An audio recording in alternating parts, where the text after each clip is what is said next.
Welcome to my channel, and welcome fall. We have our first hurricane swell coming in. It's about 2 to 3 feet at a 12 to 13 second interval, which is a really good forecast for the Outer Banks. My buddy Cyrus and I got out on a gentleman's start at about 9 a.m. to see what we could catch, and that's him on that right in the background. Now the local conditions were not that great. You can see there's a bit of side shore in the wave, as well as a bit of bump and lump that made it a little challenging, especially on the rights. Now even Cyrus on his forehand struggled to get around a few sections. So me being a goofy foot, I was primarily looking for lefts that went into this deeper channel. Now we're surfing at the Nags Head Pier, and normally I wouldn't give away my spot, but I don't like surfing this location. I've been held down by a few waves that should not have pinned me down as long as they did, due to some really weird currents and undertow that exist here. And that's exactly the reason that we're here.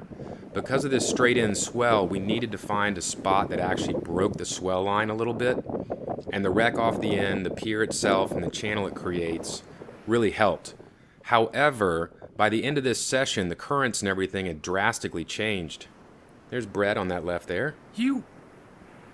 For example, when I first paddled out, I got sucked out, and if you didn't pay attention, you'd quickly get sucked out past the waves, and you constantly were paddling back in.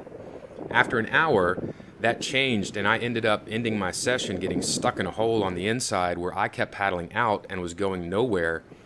And it's extremely frustrating when you're next to a pier and you can clearly see with the pylons that you're actually going nowhere or possibly going backwards. So it's just a very strange spot, but that actually worked in our favor for at least a little window of time. Now, unfortunately, the afternoon session didn't really happen. Cyrus and I went out, but the waves were coming up hard on the outer bars, and then by the time they got to the inside, they were doubling up and closing out. It was very challenging to work with. And unfortunately, that's kind of what the swell forecast and wind forecast is going to look like for the next week as Florence gets closer and closer. I don't know how much usable swell we're actually going to get, which sometimes hurricanes give us days of beautiful swell. Sometimes hurricanes give us nothing to work with, so it really is a crapshoot, and that was a crappy fall. So it was a good time out there. I enjoyed having a little power underneath my feet. It felt good to be on a real wave for a change. And if we get something good from Florence, I will certainly put up some videos to show that. The last thing I'll say is the Soloshot has been working really well recently. I did the latest update, which has made the setup super simple for calibration. You leave the tag in the thing, you go do your stretches. When it's done, just grab the tag and go out. And it's been very true to tracking me recently.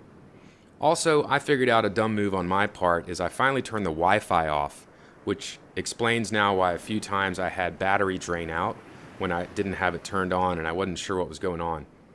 So with those two things, I'm feeling pretty confident with the Soloshot, and provided we get some swell, I'll be showing you some videos in the future, hopefully of Florence, but if not, it looks like Africa is spitting off a whole bunch of storms just like a Roman candle. So it's going to be an interesting fall. Hope everyone stays safe. Hope everyone gets to enjoy some of the swell out there.